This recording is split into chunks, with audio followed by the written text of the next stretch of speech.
This is Nightly Business Report with Tyler Matheson and Sue Herrera. New analysis: the number of uninsured could rise and deficits could fall if the Republican-backed health care bill becomes law. Losing its luster, Tiffany reports a surprise slump in sales as it and other retailers fall out of fashion on Wall Street. Role reversal: the rise of goods now made by China in America. Those stories and more tonight on Nightly Business Report for Wednesday, May 24th. Good evening, everyone. I'm Sue Herrera. Tyler Matheson is off tonight. The S&P 500 closed at a record. More on that in just a moment. But we begin with the Republican-backed health care bill. The long-awaited analysis of the newly passed House bill was released tonight by the Congressional Budget Office. In the first calculation of its potential impact, the number of uninsured would increase an estimated 23 million by the year 2026, and federal deficits would fall. Kayla Tausche has the details from Washington. Kayla, what are basically the most important aspects of this particular bill? We do see a slight rise in the number of uninsured compared to past bills. Sue, actually, the CBO said that there would be a slight improvement in the number of uninsured compared to previous versions. The CBO said that there would be 23 million fewer people insured compared to 24 million in the previous bill. What changed over the course of time was there were two amendments that were put forth, one by Congressman MacArthur, one by Congressman Upton. The MacArthur amendment sought to give states more flexibility while upholding some protections for customers with pre-existing conditions or kids who wanted to stay on their parents' plan until age 26. They did that by offering states the ability to opt out of offering certain mandatory benefits. The Upton Amendment created a funding pool for those pre-existing conditions to guarantee that there would be at least a little bit more of a cushion for them. What the CBO found was that there were fewer people who would not have insurance, but that it would come at a cost to the deficit, precisely $30 billion to the deficit, although a $119 billion benefit to the deficit by repealing and replacing Obamacare with this legislation. Do they have to vote again on this particular piece of legislation? It does not appear that they do. The reason why they were potentially, in a small chance, going to have to vote again was because House leadership said that it's unpredictable what the CBO can come out with. They don't know the exact methodology that the CBO uses, and it needed to show that the deficit would fall by at least $2 billion to fit into the rule that they are trying to use to actually get this legislation through the Senate. Because it is seen as a $119 billion benefit to the deficit, that would appear to fit, but it will all come down to what the Senate parliamentarian, for one, decides. You pointed out that there's a very slight decrease in the number of people who will be uninsured, 23 million compared to 24 million. But nonetheless, that's a lot of people. How do you think this is going to fare on the Hill? There was outrage at the $24 million figure the last time around. There was, Sue, and of course that is on top of 20-some million uninsured under the Affordable Care Act. Predictably, Democrats have already come out swinging, saying that it proves what they knew all along, that there will be millions upon millions more people uninsured. Notably, the White House is already knocking down the CBO estimate, saying that it is inaccurate. So there are already sparks flying. It's going to be a very raucous debate. It is certainly going to be that. Kayla, thank you so much. Kayla Tausche in Washington. If you are looking for a diamond in the rough, don't look to Tiffany. The iconic jeweler is the latest retailer to get knocked after reporting quarterly results. There was a surprise drop in sales in the Americas, its largest market. Tiffany says it's being hurt by some of the same things that the other retailers are struggling with, like broader concerns about the economy. The stock was off more than 8%, making it the worst performer on the S&P 500. Then there's Chico's. The women's apparel retailer fell short of both profit and sales expectations. The CEO citing what many of her peers have, a challenging environment. A weak forecast punished that stock. It fell 11%. And the damage wasn't confined to apparel and jewelry. Advance Auto Parts reported earnings and sales that missed estimates. Again, the CEO cited macro headwinds. But unlike rival AutoZone, which reported weak results yesterday, the company did not blame the impact of delayed tax refunds. The end result, though, was a stock decline of 5%. And then there is Lowe's. Expectations were high after rival Home Depot last week reported a standout quarter. But the home improvement retailer struggled with increased competition and higher costs. As a result, the stock slid, down about 3%. Expectations were also high for the housing market spring selling season. But so far, April's reports have been less than stellar. Today, we learned that sales of previously owned homes fell more than 2%. This follows the sharp decline in new home sales, which we told you about yesterday. And as Diana Olick reports, the culprit is clear. There just aren't enough homes for sale. Put a house on the market today and it will sell in less than a month. Average days on market in April, just 29, according to the National Association of Realtors. That's the fastest since they began tracking 6 years ago. One thing we added this month in our Realtors Confidence Index is analyzing data on their comments. And the two biggest phrases in the comments this month were low inventory and multiple offers. The housing supply situation is just getting worse. Demand is really strong, but you can't buy a house if you can't find an affordable one. The number of listings nationally dropped 9% in April compared to a year ago, and listings are slimmest at the lower end of the market. That's why sales of homes priced under $100,000 fell 17% year over year, and those under $250,000 dropped over 6%. The median price of an existing home sold in April was $244,800. So half the market is really hurting. And that's the half where the strongest demand is. The inventory is reaching historic lows. It's never declined faster than it did last month. It's freaking us out. It's affecting our business. It's limiting our sales. Even a drop in mortgage rates didn't help last week. Mortgage applications to buy a home fell as well. So why aren't builders just putting up more homes? Well, they are, slowly, but not the starter-priced homes that this market sorely needs. And until they do, today's younger potential home buyers will continue to rent. For Nightly Business Report, I'm Diana Olick in Washington. On Wall Street, the S&P 500 closed at a record as investors brushed off the housing data and the lousy retail results and instead looked to the Federal Reserve and its possible plan for interest rates. We'll have more on that in just a moment. By the close, the Dow Jones Industrial Average had advanced 74 points to 21,012. The Nasdaq rose 24 and the S&P 500 added nearly 6. The White House budget director is warning that the government could run out of cash sooner than expected. Mick Mulvaney says that tax receipts are coming in slower than expected. So here's how it works. The government spends more money than it brings in, and it borrows to cover the difference by issuing debt. But there is a limit, which is why the Treasury Secretary urged lawmakers today to increase that limit. I urge you to raise the debt limit before you leave for the summer. It is absolutely critical that where we've spent money, that we keep the credit of the United States as the most critical issue. In the past, Republicans have tried to pair debt limit increases with spending cuts. Most Federal Reserve policymakers say an increase in interest rates is coming soon, perhaps as early as next month. Steve Leisman has more now on the release of the minutes from the central bank's last meeting. Minutes of the Federal Reserve's May meeting affirmed market expectations for a June rate hike, with most of the meeting saying a rate hike would, quote, soon be appropriate if the economy rebounded as expected. There were some concerns, and officials at the meeting said they wanted evidence the economy was indeed on the mend from a weak first quarter before hiking again. The economy grew less than 1% in the first quarter, but it's expected to bounce back to around 3% this quarter.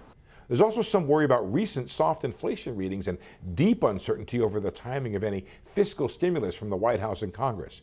In fact, the minutes show a number of participants at the meeting took a gentle swipe at all the hijinks going on in Washington, with the minutes saying, quote, clarification of prospective fiscal and other policy changes would remove one source of uncertainty for the economic outlook. In other words, that's the Fed telling Washington, get on with this fiscal policy stuff. On the other hand, most said the fiscal policies under consideration presented upside risks to their forecasts. And others were worried about a labor market that was running too tight and could pose an inflation risk. The minutes showed that nearly all participants agreed to reduce the Fed's $4.4 trillion balance sheet this year, And they would do so in a gradual way according to a plan presented by the staff but not yet approved by the committee members. That plan would reduce the balance sheet a bit every month and increase the amount they reduce it by every 3 months until it got back to some normal level. But they're not saying yet what that normal level would be. For Nightly Business Report, I'm Steve Leisman in Washington. Still ahead, driving away with a new job perk. In Ridgefield, New Jersey, I'm Morgan Brennan. In the midst of a truck driver shortage, one company is turning to the stock market to attract more workers. We have that story coming up on Nightly Business Report.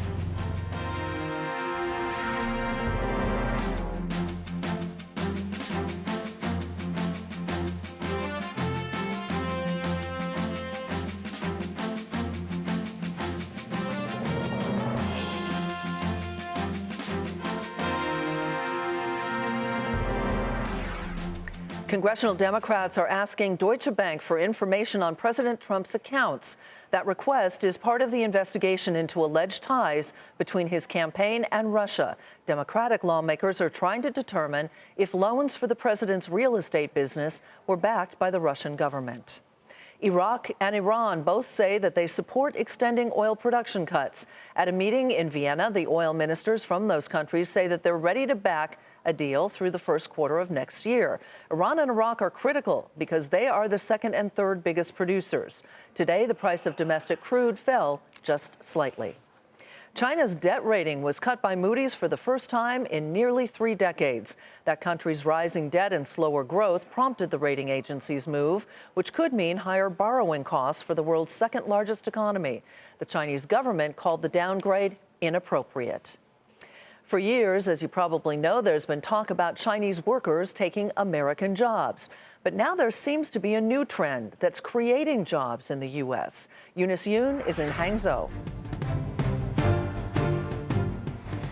In Zhu Shangqing's vision of the future, everything you see produced at his factory in China will be made in America. Zhu founded textile manufacturer Kier in Hangzhou, but 3 years ago he started building a plant in South Carolina, an investment that will total $220 million. The U.S. has obvious advantages, he says. There's a lot of concern in Washington that the U.S. isn't as competitive compared to countries like China. But more and more Chinese businessmen like Zhu believe the opposite, that the U.S. is gaining competitiveness in manufacturing, and they're looking to invest. American John Ling makes a living helping Chinese companies find locations to buy or build factories in the U.S. He introduced Zhu to South Carolina. Chinese companies are going to the U.S. because they think by doing so they can lower their cost of production. In certain pockets of the U.S., the land will be much, much cheaper than China. The electricity rate, natural gas, believe it or not, the logistic costs. In addition, Zhu says his raw material, cotton, is also cheap, bringing his total costs down by 25% compared to China. American workers are more expensive, but Zhu says with wages in China rising 30% a year for most of the past decade, that gap is closing. In the U.S., the labor cost is just a little over double what we pay in China, he says. Zhu plans to have 500 workers at his U.S. plant by the end of the year. If President Trump gets some of his agenda done, Chinese manufacturers could find the states even more attractive. If we got our Congress or the president agree to something, we probably would be able to lower our tax rate, corporate tax rate. How big a trend is this right now? I don't believe we have scratched the surface yet. For Nightly Business Report, I'm Eunice Yoon in Hangzhou. Puma Biotech's experimental breast cancer drug gets a thumbs up from an FDA panel, and that's where we begin tonight's Market Focus. An advisory committee voted in favor of the treatment, saying it reduced the risk of the disease reoccurring. The Food and Drug Administration often takes the recommendation of its panel. Investors saw it as a win for Puma and sent its shares up more than 29% to $74.95. Drug maker Inovio Pharmaceuticals said its HIV vaccine performed well during a trial. The company said almost all of the participants developed an immune response to the virus. Inovio said that it plans to continue testing the medication with its partners and its collaborators. Shares of the small cap spiked nearly 22% to $8.68. Japan's SoftBank has reportedly taken a nearly 5% stake in graphics chipmaker NVIDIA. Bloomberg News says the position is worth about $4 billion. The investment is part of SoftBank's strategy to aggressively grow its tech holdings. NVIDIA shares rose 1% to $138.57.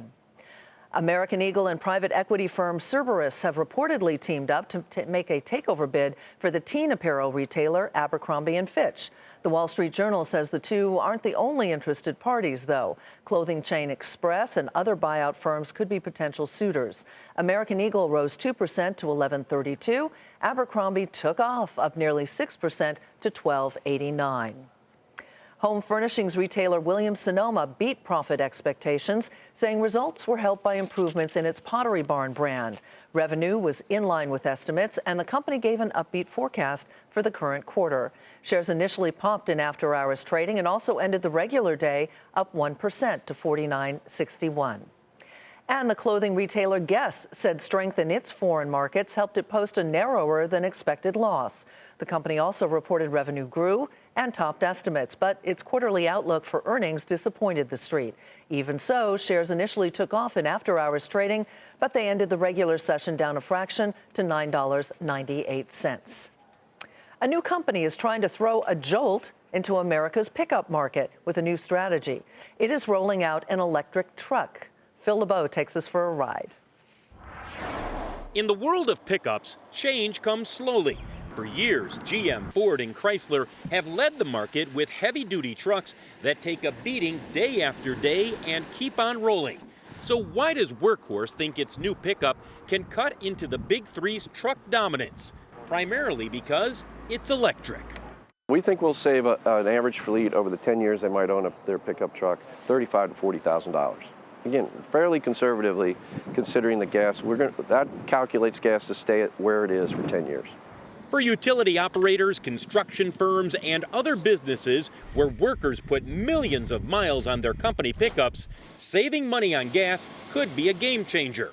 Workhorse says its pickup will go 80 miles fully charged, and with the gas assist motor, it could go over 300 miles before needing more fuel. The price? Just over $50,000. Workhorse says it already has orders for more than 5,000 pickups. But cutting into the sales of the most popular trucks like the Ford F-Series won't be easy, mainly because pickup buyers, including thousands of companies large and small, are unlikely to drop their truck unless the replacement is just as capable. I think these new automakers have to prove that there is, payload capacity, there's towing, there's range. I mean, those are all things that are very important for pickup truck drivers that are going to be different than passenger car. Steve Burns knows people may be skeptical of his plug-in pickup until they can take it for a thorough test drive. That'll happen after the first models roll off the line next year.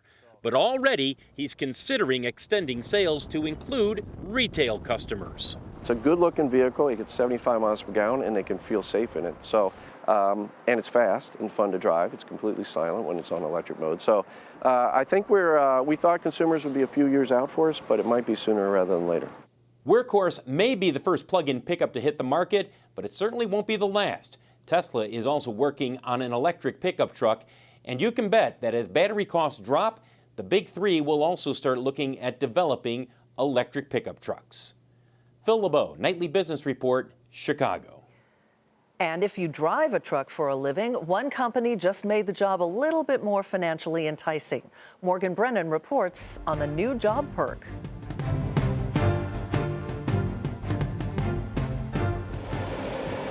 Despite a 2-year-long industry downturn, trucking is still struggling to get and keep enough drivers. That's why one company, Dasky, is rolling out an employee stock program. To our knowledge, this is the first time a company, any carrier in the United States, has done this specifically for drivers. CEO and President Don Daskey, who began building a trucking empire in 2008, took the company public earlier this year with a goal of offering his drivers an ownership stake. Well, we think in order to grow, we need to do things a bit differently.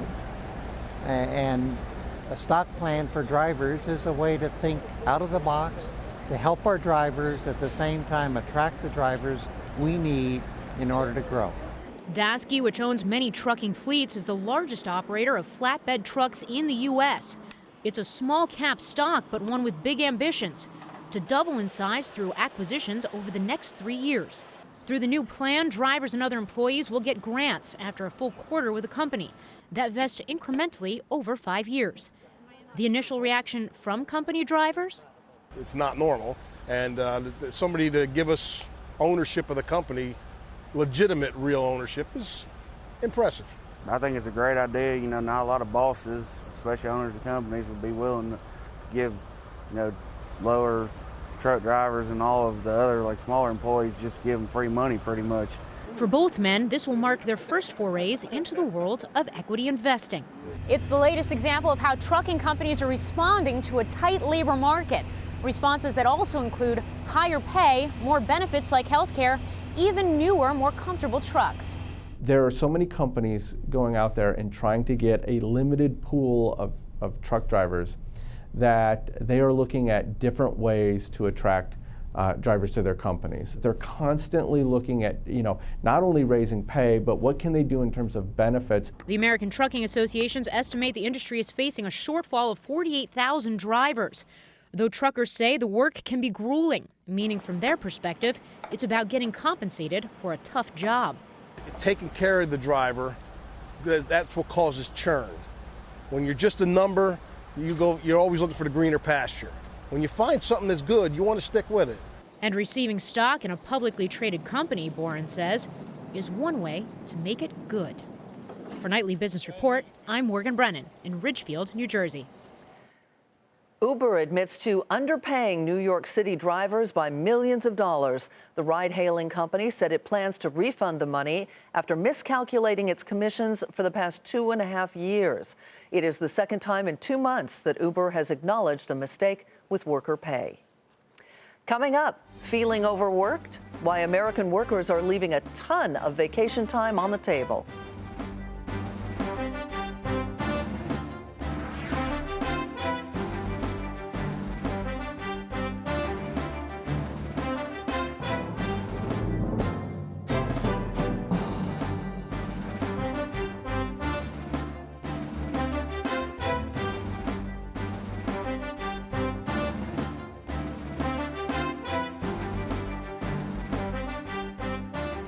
As we approach the holiday weekend, you're probably thinking about your summer vacation, but not everybody's taking vacation. A Project Time Off report found more than half of all Americans forfeited paid time off last year, which adds up to more than $66 billion in lost benefits. So why are so many not taking their vacation? Scott Dabrowski, a community expert at Glassdoor, joins us now to talk about that. Scott, welcome. Nice to have you here. Nice to be here. Thank you. In your experience, why do Americans, especially versus, say, the European counterparts, why do we not take vacation? Well, according to the new data that Glassdoor put out today, what we really know is that Americans are just really bad about it. And when we look at why, the underlying reasons are fear. The number one reason Americans say is fear of getting behind in their work. And number two, fear that no one else can do their work. And also maybe being replaced and fear of That is certainly. Go ahead. Yeah, that is certainly among them. Fear of being replaced, fear of being a burden to their colleagues, even fear of seeming selfish. And then even some of the reasons of below the ones that we just saw are fear of not getting that promotion or fear of not getting a pay raise. So a lot of it tied to fear. How did we change that culture? Is there a way to change that culture? There is. So we've really studied benefits at a variety of companies all over the world at Glassdoor. And one thing that we have realized when it comes to vacation and paid time off is It's the responsibility of both the employer and the employee to set really clear expectations and have a plan in place when you are going to take off on vacation. So number one, overall, employers actually should be encouraging their employees to take time off. There's a ripple effect of benefits. And then number two, it's on the employee to make sure there's a backup plan so that he or she can take vacation and actually vacate their job and enjoy that rest and relaxation. Now, when people do take vacation, something that I've read happens is that, they're contacted by somebody at work with a question, or their boss has a question, and so they're not really completely disengaging and getting away. Did you find that in your research as well or not? We did. The Glassdoor data out today actually confirms that. We found that when we compared this year's data to 3 years ago, more Americans are actually working when they're on vacation. So it's a little depressing. About 2 in 3 of us say they're actually doing work when on vacation. And then nearly 1 in 3 of us say that we're being contacted by a colleague and or our boss while on vacation. So there is a problem. What about productivity? I would assume that if you don't take your vacations and you do get stressed out and you do get overworked, productivity goes down. Absolutely. There have been countless research studies published to date that show when people are allowed to actually rest and actually vacate their jobs, the root word of vacation, even for a few days, they will come back feeling more productive, re-energized, more creative. And so if you're a business leader who's really thinking about vacation, there's actually benefits to your bottom line by letting people fully take that rest and relaxation and not contacting them. Scott, thank you so much. Appreciate it. Thank you. Scott Dabrowski with Glassdoor. And that will do it tonight for Nightly Business Report. Thanks for joining us. I'm Sue Herrera. Have a great evening, and we'll see you tomorrow.